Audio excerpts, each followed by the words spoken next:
rapport un petit peu sur ce qui a été fait sur ce programme de recherche qui est évidemment extrêmement important et stimulant. Voilà, donc merci aussi de m'avoir invité à participer à cette journée de clôture un petit peu de ce programme. C'est vrai que pour moi, la petite enfance,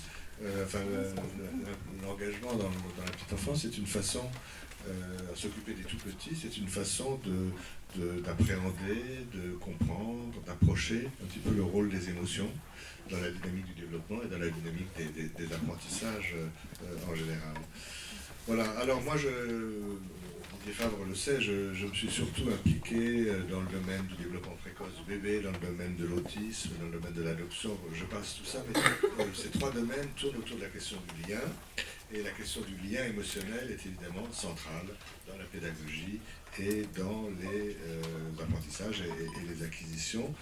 Et depuis 2007, je préside l'association Picler Loxy France, et c'est vrai que là, on a toute une réflexion sur la pédagogie et la prise en compte de ces fameuses émotions, aussi bien d'ailleurs chez l'enfant que chez l'adulte.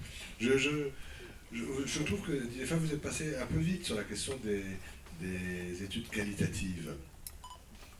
Parce que c'est vrai qu'on est dans un pays, dans une culture où il y a une culture de la preuve quantitative, mais aujourd'hui il y a des méthodes d'études qualitatives qui se développent et qui vont avoir un statut quand même dans les recherches, les publications, les développements, tout ce qui sont un petit peu plus liés à la phénoménologie. Et je pense que pour prendre en compte le rôle des émotions dans le développement et dans les apprentissages et les acquisitions, c'est beaucoup plus de preuves qualitatives qu'on va chercher, dont on va avoir besoin, plutôt que des méthodes purement quantitatives, expérimentales, et qui sont à côté du sujet. Et d'ailleurs, si on insiste dans les méthodes quantitatives, on nous dit vous n'avez rien à dire. Non, on a à dire, mais sur le plan qualitatif, et c'est pas secondaire. Hein. Je crois que on est dans un moment où les choses changent. Et bon, il faut tout prouver. Alors, on va essayer de prouver aussi la question des émotions, mais en même temps, on découvre un peu la Lune. Hein, parce que je veux lurette que les gens savent que pour aider un enfant à se développer, l'aider à acquérir un certain nombre de choses et l'aider à se développer, il faut qu'il ait des émotions, il faut que l'adulte ait des émotions, il faut qu'on partage des émotions. La vie sans émotion serait autant une faute ou une erreur ou une impossibilité que la vie sans musique. Hein, c'était Nietzsche qui avait dit la vie sans musique, c'est pas seulement une erreur, c'est une faute. Je crois que la vie sans émotion, c'est pas seulement une erreur, c'est une faute. C'est presque dommage qu'il faille faire tout un programme de recherche comme ça pour prouver des choses quand même que cliniquement tout le monde a compris depuis longtemps. Enfin, c'est comme ça la vie. Voilà. Donc on ne va pas se laisser aller à nos émotions, il faut essayer de faire avec. Voilà. De même que dans la cure analytique, qui est un autre de mes champs professionnels, je veux dire, l'idée que l'analyste est sans émotion, qui a prévalu à un certain moment, ça n'a aucun sens. Et si on n'avait pas pris en compte les émotions de l'analyste, eh bien, il n'y aurait ni concept de transfert, ni concept de contre-transfert, ce qui montre d'ailleurs que la psychanalyse, quoi qu'on en dise, reste épistémologiquement assez moderne. Voilà, donc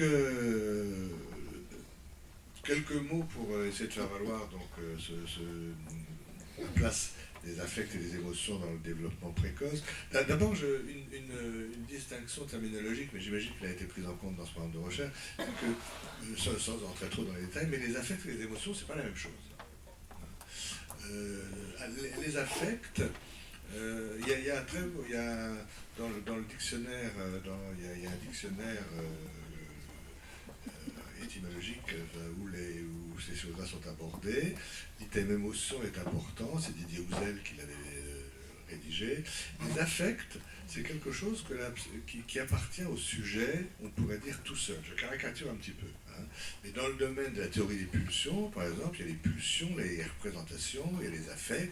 Quand le petit Hans a peur des chevaux, eh bien, il a une représentation du cheval. Il a peur des chevaux parce que ça lui évite d'avoir peur de son père. Donc, quelque part, c'est quand même économiquement utile. Quand il pense au cheval, à la représentation cheval, il y a l'affect peur qui arrive avec. Mais ça, c'est dans son monde interne à lui. Hein, la notion d'affect, elle est liée à la théorie des pulsions, à une première étape de la psychanalyse. C'est quelque chose d'assez personnel. Et alors qu'après les années 50, la psychanalyse a développé non plus la théorie des pulsions, mais la théorie des relations d'objets, je fais grâce du détail, mais c'est-à-dire la prise en compte pas seulement du développement interne, mais aussi du rôle de l'autre, de la mère pour le bébé, de l'adulte, des adultes pour le bébé dans son développement. développement. Et dans la théorie des relations d'objets, on ne parle plus d'affect, on parle d'émotion. Et les émotions se partagent, les émotions sont partagées. Dans le mot émotion, étymologiquement, il y a cette question de mouvement vers le dehors. Et mouvoir, hein, c'est dans le mot lui-même. Les affects sont personnels et renvoient à la théorie des pulsions, les émotions sont partagées et renvoient à la théorie des relations d'objets. Les émotions, c'est quelque chose qui circule entre la mère, entre l'adulte et le tout petit, et elles sont évidemment tout à fait fondamentales. Et quand un bébé, par exemple, de 7 ou 8 mois, j'avais eu l'occasion d'en parler ici quand on était venu il y a quelques années, mais je reviens en 2 mots, quand un bébé de 7 ou 6, 7 ou 8 mois commence à bien comprendre que lui et l'autre, ça fait deux, c'est à l'intersubjectivité, et bien quand il y a deux moments heureux avec l'adulte, la mère si on veut, mais enfin il y a d'autres adultes dans la vie des enfants, même si la mère est évidemment le personnage central, après un moment heureux, il va avoir ce que Joseph Vague appelle, vous savez, ce mouvement de boucle de retour. Il part à quelque chose qui part de sa tête, qui va vers l'autre, et puis qui revient comme ça, comme s'il voulait nous montrer, démontrer, je ne sais pas, mais nous montrer dans son petit théâtre comportemental qu'il a compris ce qui se passe dans un moment interactif heureux. Ce qui se passe, c'est que quelque chose est parti de lui, a été touché l'autre, a essayé d'aller toucher l'autre au fond, de trouver un point de rebond, quelque chose qui revient, un point de rebond que les enfants autistes ne trouvent pas, un point de rebond, quelque chose revient, et cette boucle, c'est une espèce de théâtralisation, de psychodramatisation de ce qu'il a commencé à sentir dans la communication, c'est-à-dire la circulation des émotions. Les émotions, c'est le partage entre deux personnes, entre l'adulte et le bébé dans mon domaine, là, entre l'adulte et le bébé, et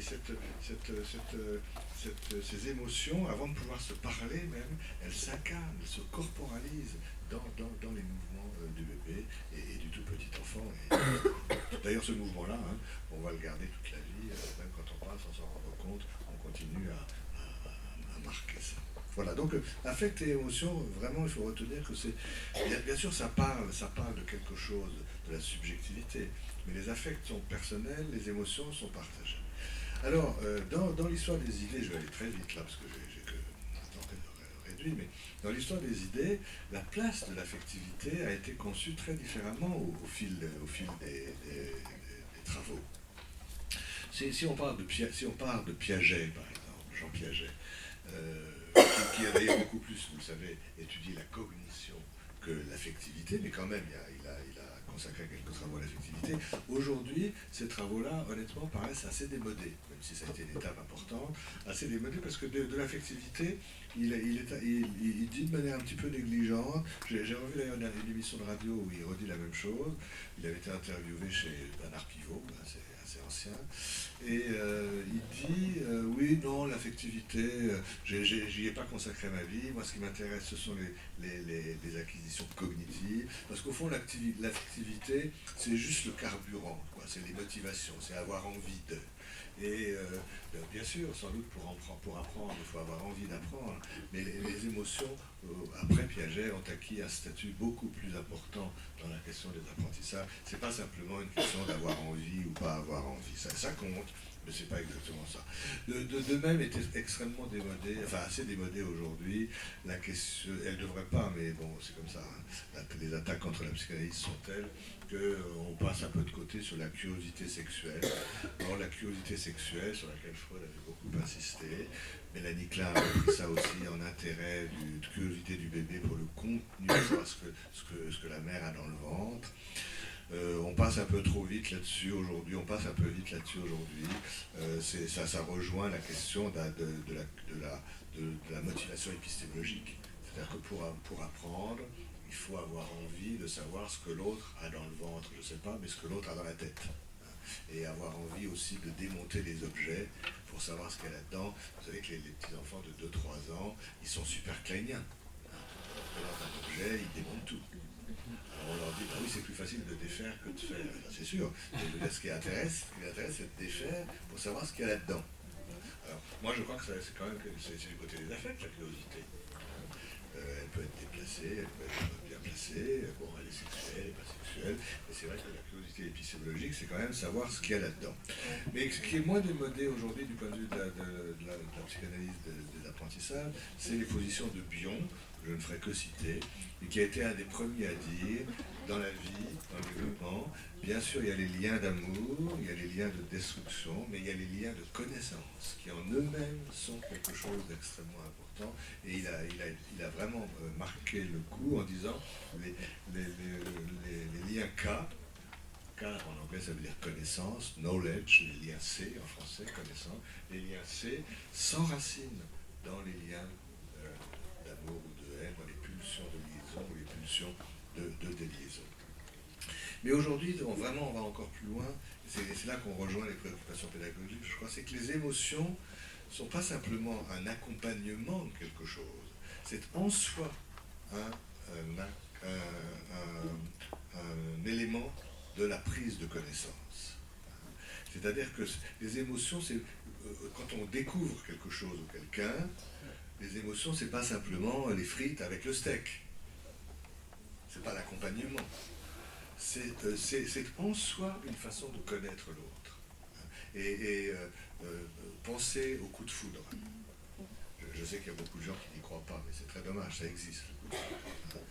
Dans un coup de foudre, c'est une émotion qui déborde et qui déjà nous dit quelque chose de l'autre et de la relation qui peut s'instaurer entre l'autre et soi. C'est pas simplement un acte affectif, c'est un acte de connaissance.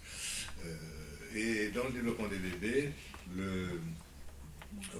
dans la théorie de l'attachement, ou dans l'accordage affectif, qui est la théorie de l'attachement Bowlby, dans les études sur l'accordage affectif de Stern, les signaux, les réponses sont tous des manifestations affectives, mais renseignent énormément l'enfant sur qui est l'autre. Les enfants sont très observateurs des adultes qui s'occupent d'eux. Ce sont des grands, moi je dis toujours, ce sont des grands cliniciens des affects des adultes qui s'occupent d'eux, que ce soit les parents ou les professionnels. Ils envoient un signal d'attachement, ils regardent comment ça revient. Est-ce que lui ou elle me répond? Est-ce qu'il ou elle me répond comme d'habitude, vite, pas vite, dans tel canal de communication ou pas? Et il stocke tout ça. Et avec ça, lors de la prochaine rencontre, il va pouvoir savoir si c'est à peu près comme d'habitude ou pas comme d'habitude. Et ça le renseigne, pas simplement sur l'état affectif de l'autre, mais sur qui est l'autre. Qui est l'autre. J'insiste là-dessus parce que je voudrais me faire vraiment comprendre. Ces histoires de bébé, d'affect et de connaissance de l'autre, ou des objets, ça va nous suivre toute la vie. Chaque fois qu'on se réveille le matin à côté de quelqu'un qu'on aime, ou chaque soir quand on se couche à côté de celui ou de celle qu'on aime, sans même s'en rendre compte, comme un bébé, on se demande est-ce qu'il ou elle est comme d'habitude? Et la réponse est toujours catastrophique. C'est-à-dire que si l'autre va... J'aime bien quand vous riez là, parce que comme ça je me sens pas moins seul avec cette personne. Voilà. Si l'autre va mal, moins bien que d'habitude, on se dit, c'est inévitable, on se dit qu'est-ce que j'ai fait encore qui ne va pas. Mais ce qui est pire, c'est si l'autre va mieux que d'habitude. Je vous laisse le temps de suivre ma pensée. Si l'autre est mieux que d'habitude, on va se demander, le bébé va se demander, est-ce que c'est vraiment à cause de moi que l'autre va si bien? Et tout doucement s'insinue le rôle du tiers, qui évidemment peut transformer l'objet, mais qui est une face. Ces petits écarts de l'objet par rapport à lui-même sont une connaissance, c'est pas de l'affect. Et pourtant, cette connaissance, est-ce que l'autre n'est pas comme d'habitude ou pas comme d'habitude, c'est sur une analyse du fonctionnement affectif que ça se joue. C'est vraiment extrêmement intéressant, et ça explique peut-être que la chanson qui a eu le succès le planétaire le plus important, vous le savez sans doute, c'est My Way, comme d'habitude. Parce que la question est du central. Pour connaître l'objet, il faut repérer ces petits écarts par rapport à lui-même. Ces petits écarts par rapport à lui-même vont être travaillés dans les deux grands domaines affectifs du bébé, c'est-à-dire l'accordage affectif et l'attachement, mais pourtant ce sont des faits de connaissance. C'est à travers ces émotions partagées ou pas partagées que l'enfant va vraiment entrer dans la connaissance de l'autre. Voilà, et puis alors pour m'approcher davantage du registre éducatif, tout à l'heure je parlais de Picler, mais on pourrait dire la même chose bien sûr du système Montessori ou Reggio Emilia, enfin de toutes les méthodes d'éducation dites actives ou nouvelles. À force d'être nouvelles, elles ne le sont plus tant que ça, mais enfin je veux dire, elles restent actives en tout cas. Et ces méthodes pédagogiques sont quelque part également centrées sur l'affect. Didier Favre a tout à fait raison de dire, quand on est pris dans ces systèmes pédagogiques de pensée, finalement peut-être qu'on n'aborde pas l'affect et l'émotion directement, mais c'est inclus dans la perspective, parce que du point de vue piclérien, donc peut-être mieux, c'est vrai que le pari qui est fait, c'est que tout enfant, même très jeune, même très vulnérable, même très immature, même très inachevé, tout bébé a sa part active à jouer. On doit respecter ses rythmes de développement. Je vous dirai après pourquoi on dit tout ça. On doit respecter ses rythmes propres de développement. Chaque enfant a ses rythmes propres de développement.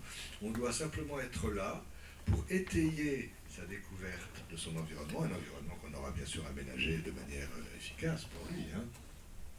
Le bébé doit être co-acteur de son propre développement, et la liberté motrice, l'autonomie motrice, la liberté motrice qui était très chère à Amy Pickler, c'était pas simplement physique.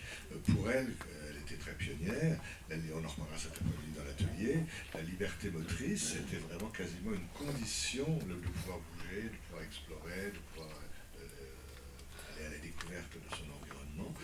Pour elle, c'était vraiment un précurseur de la liberté de mouvement psychique, c'est-à-dire la liberté de penser.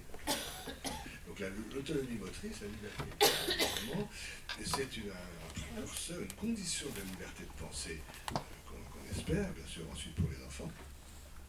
Et cette autonomie motrice, alors elle nomme pas le nom, mais on voit bien qu'elle est fondée sur le plaisir. Un bébé qui est complètement emmailloté, qui n'a aucune liberté motrice, il n'a pas le même plaisir d'être ou le plaisir d'exister qu'un bébé à qui on laisse au contraire des mouvements, des vêtements un peu amples pour qu'il puisse bouger et un environnement adapté.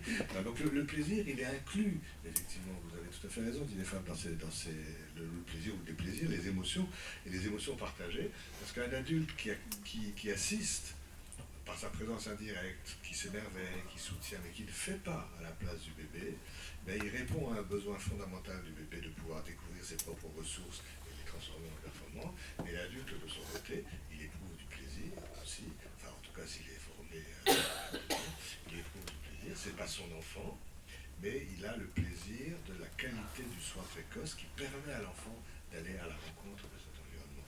Donc les émotions sont incluses dans ces pédagogies. Et du point de vue, en France, ils ne sont pas encore suffisamment connus, les travaux d'une psychanalyste qui allait tout à fait dans le même sens, Maria Torok. Maria Torok disait que chez chaque enfant qui va bien, il y a ce qu'elle appelait une pulsion, c'est un peu technique, mais vous allez comprendre, une pulsion d'introjection. C'est-à-dire que quelque chose pousse l'enfant, la pulsion, à prendre les choses qui viennent du dehors, et le rôle de l'éducateur, disait-elle, et c'est un plaisir si ça fonctionne bien, c'est d'être à côté de l'enfant simplement, et de lui favoriser, de faire que ce mouvement d'appropriation, d'exploration, de curiosité ne soit pas entravé. C'est ça les méthodes d'éducation active, parce qu'il y a un très grand gain narcissique pour l'enfant à trouver en lui-même ses propres références. Alors, sur le fond de tout ça, eh bien, puisque moi je parlais des tout petits, vous savez qu'il faut faire une très grande distinction entre les acquisitions et les apprentissages. Et là aussi, le passage va être marqué par quelque chose d'ordre émotionnel. Mais comme je vais vite, je suis peut-être un tout petit peu trop schématique, mais disons que pour moi, pour nous, dans l'esprit piclérien, les premières acquisitions ne sont pas des apprentissages. On n'apprend pas à un enfant à marcher. Malgré le mot qu'on emploie tout le temps, la marche, elle vient quand elle est prête, quand elle est mûre. Chez certains enfants, à 9 mois, à 10 mois, à 12, à 15, si possible avant 18, elle vient en son temps. Et d'ailleurs, si on respecte, je vous disais à l'instant, le rythme propre du développement de chaque enfant, les acquisitions psychomotrices vont être beaucoup mieux ancrées, beaucoup plus stables, beaucoup plus harmonieuses. Mais donc la marche, elle survient quand c'est mûr. On est tous toujours très très contents quand les enfants marchent, je ne sais pas pourquoi, parce que ça fait des millions d'années quand même que ça arrive, cette histoire. Centaines de millions d'années que les enfants marchent. Il faut vraiment des obstacles considérables, neurologiques ou autres, pour moteurs, pour qu'un enfant ne se mette pas à marcher. Et quand il marche, c'est vraiment une élation extraordinaire.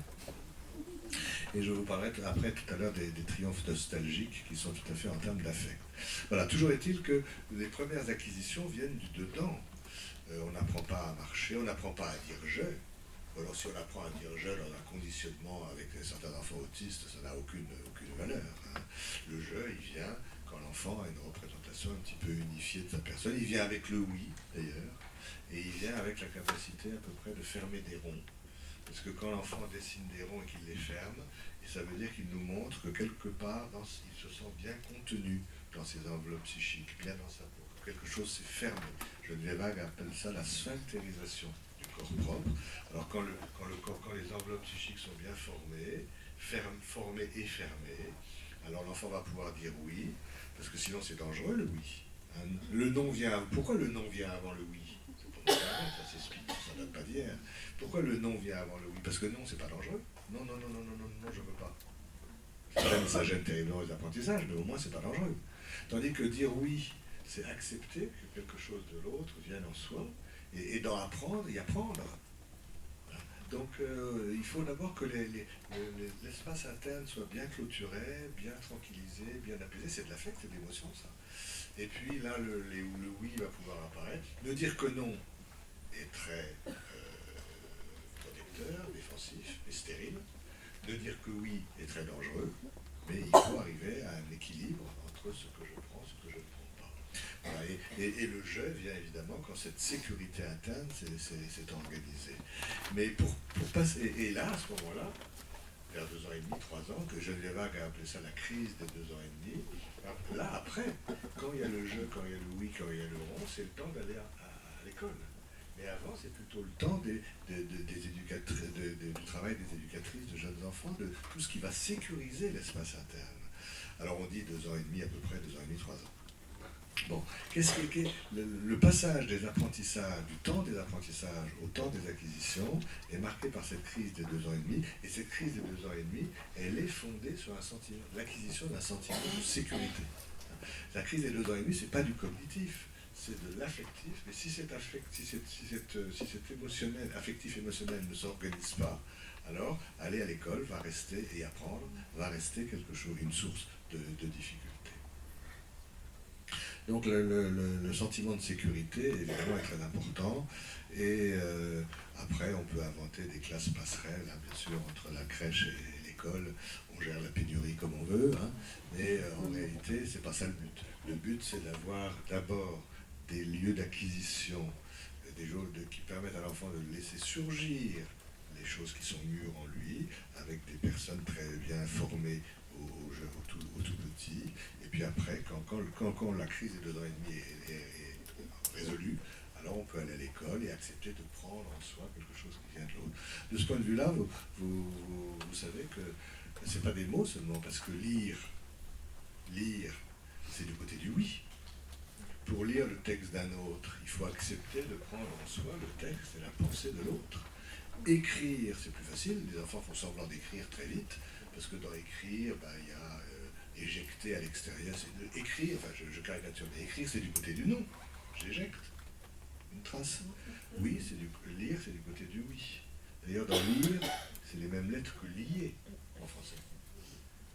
Alors avec les enfants autistes, par exemple, on sait que c'est beaucoup plus facile de leur apprendre à lire sur quelque chose qu'ils ont d'abord écrit eux-mêmes en le recopiant, parce que là, ils ont l'impression de dire oui à quelque chose qui leur appartient déjà, c'est pas dangereux. Alors que leur demander d'apprendre à lire sur un texte de quelqu'un d'autre, là, c'est du côté de l'intrusion, ça peut les angoisser beaucoup. Donc on voit bien que l'apprentissage, là, il est vraiment en lien direct avec des affects ou des émotions. Je m'approche de la fin, Didier Favre, ne vous inquiétez pas. Je voudrais quand même dire encore un mot sur cette question de prendre un exemple à propos du langage. C'est une grande question, je ne vais pas la débattre. Est-ce que c'est vrai qu'on apprend à parler? Ou est-ce que c'est une acquisition? Alors moi, j'aurais tendance à penser que ce qui est l'acquisition, c'est l'accès au processus du langage. Apprendre à parler ne portera que sur les contenus, le nombre de mots, le vocabulaire, bien les prononcer, etc. Mais si on n'a pas d'abord une acquisition en termes d'entrée dans le code linguistique, on peut apprendre le dictionnaire entier à un enfant, il n'en fera rien du tout. Hein. Voilà. puis d'ailleurs, là, je ne sais pas où serait le plaisir. Hein. Alors j'y viens justement. Parce que René Vietkin, en son temps, avait beaucoup insisté pour dire qu'il n'y a aucun apprentissage qui peut se faire sans plaisir partagé entre l'éducateur, parent professionnel et l'enfant. Mais il prenait énormément l'exemple du langage. Et pour aider un enfant à apprendre à parler, disons, à acquérir le langage, eh bien, il va falloir d'abord être dans des jeux, hein, dans des jeux d'attention conjointe. La mère, par exemple, va montrer un objet à l'enfant et elle va le nommer. Et il faut que ça lui fasse plaisir. Hein. C'est pas la peine qu'elle le fasse si ça lui fait pas plaisir. Hein. Je reviendrai à Terra Nova après. Hein. Ça, c'est l'exemple même, le contre-exemple. Voilà, les jeux d'attention conjointe qui ont été développés par Brunner, c'est la mère a le bébé avec la mère ou l'adulte, a le bébé avec elle, et dans une atmosphère de complicité. C'est dit par Brunner, il est cognitiviste. Brunner, il parle lui-même de complicité, je veux dire. Donc, vraiment, l'affect, c'est pas que la psychanalyse, quand même. Hein. Des jeux d'attention conjointe, de complicité. La mère va nommer l'objet, c'est un nounours, par exemple. Voilà, et ça lui fait plaisir de dire ça à l'enfant. Si ça ne lui fait pas plaisir, c'est pas la peine qu'elle le dise, elle le fera, elle dira plus tard. C'est un nounours, ça lui fait plaisir à elle. Le plaisir de l'enfant attire le plaisir de la mère attire le plaisir de l'enfant, mais au début, l'enfant va penser que cet objet-là ne s'appelle nounours que quand il est sur les genoux de la mère. On oublie ça parce qu'on n'est plus des bébés. Hein. Voilà, c'est-à-dire que pour lui, d'abord, les premières nominations sont contextualisées. Cet objet-là, enfin c'est pas celui-là, mais il s'appelle nounours quand maman me le dit, je suis sur ses genoux, dans le plaisir, dans la complicité partagée. Et ça on peut encore comprendre. Mais tout le problème de l'apprentissage du langage, ça va être qu'il va falloir une complicité, toujours, plaisir, décontextualisante. Et que la mère fasse sentir à l'enfant, et je ne sais pas comment ça se passe, et nous ne savons pas bien comment ça se passe, que cet objet-là, il s'appelle tout le temps nounours, même quand l'enfant n'est plus dans les conditions initiales où il en a entendu parler. Alors, question plaisir, on comprend quand même assez bien comment la complicité contextualisante fonctionne.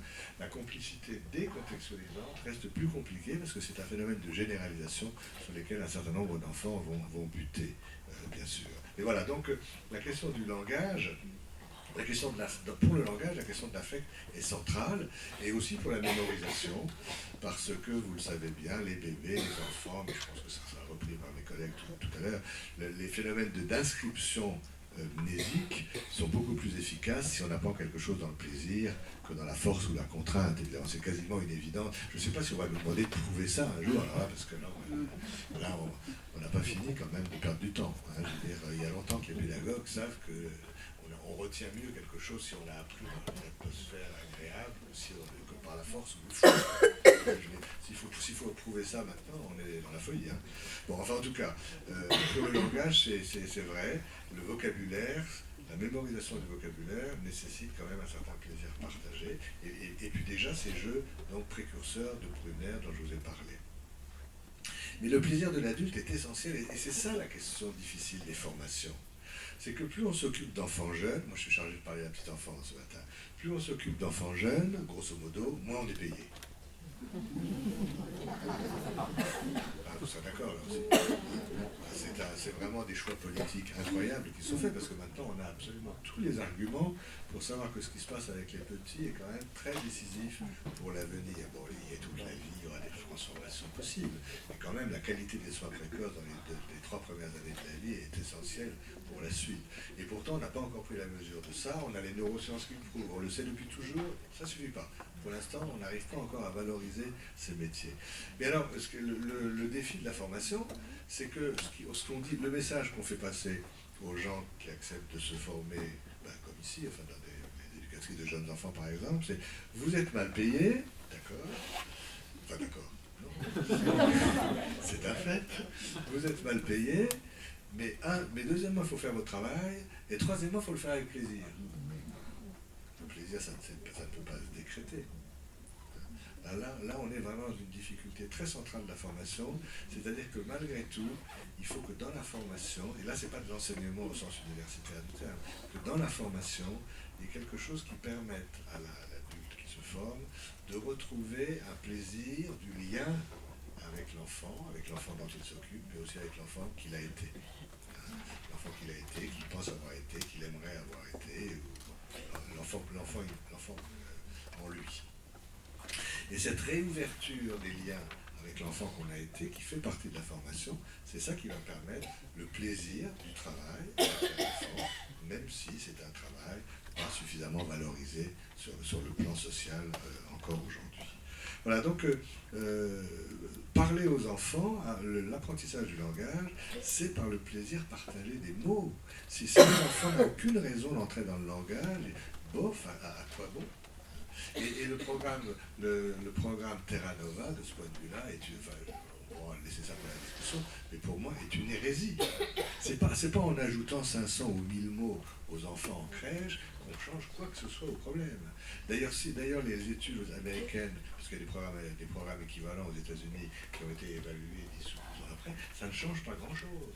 Ça change un tout petit peu la question du vocabulaire, mais ça ne change pas grand-chose au plaisir de la communication, ni même à l'insertion socio-professionnelle et universitaire des enfants qui en bénéficient en Californie. Donc on est dans du scientisme pseudo-moderne. Vous voyez, aujourd'hui, plus je parle, plus je suis en colère. Donc moi, ça fait une place en émotion. Voilà, on est dans du scientisme pseudo-moderne qui est tout à fait illusoire. Si on veut aider vraiment les enfants, quel que soit leur milieu socio-culturel d'origine, à entrer dans le langage, eh bien, il faut des adultes formés à trouver du plaisir, à parler aux enfants, même si ce sont des adultes mal payés pour l'instant.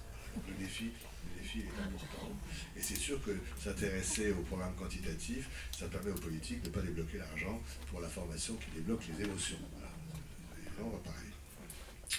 Voilà, donc dans ces formations, il faut une analyse des pratiques. Pour les médecins, pour les psychologues, les psychanalystes, il y a très longtemps ce qu'on appelait des groupes PALINT.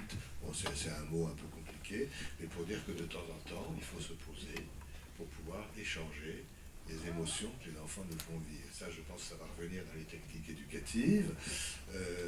Vous savez qu'il y a 3 grands registres de communication dans la vie. Il y a le registre public qui est régi par la transparence. Bon, peut-être qu'il ne faut pas en abuser, mais enfin, le public et la transparence. Il y a le registre intime qui est régi par le secret. Et l'intimité psychique, on n'a pas à travailler ça dans les groupes de formation. Là où on travaille, c'est le registre intermédiaire, le registre du privé, qui est régi par la discrétion. Et dans les groupes d'analyse des pratiques, pour que ça fonctionne bien, il faut que chacun puisse s'exposer. Moi, cet enfant-là, il me fait ressentir ça. Et pour pouvoir s'exposer, sans révéler son intimité intrapsychique, mais dans le domaine un petit peu privé, de la discrétion, il faut avoir confiance dans le groupe. Donc il faut que le groupe soit quand même animé par quelqu'un qui sait gérer les émotions, qui sait contenir, qui sait laisser la liberté aux gens de s'exprimer, et sans avoir l'impression de s'exposer dangereusement. Et là aussi, il y a un travail, à mon avis, de formation. Et cette analyse des pratiques, c'est pas un luxe. C'est pas un luxe, c'est pas un privilège. Si on veut vraiment travailler sur les émotions et sur l'utilité du partage des émotions et de l'apprentissage, il faut que l'école se donne un certain nombre de lieux et de temps dans cette perspective-là. Voilà. Je m'arrête et pour conclure, juste 2 points. Ça va pour le temps? Juste 2 points. C'est que apprendre, ça n'est pas seulement gai. On a absolument besoin d'apprendre pour grandir, mais grandir, c'est vieillir.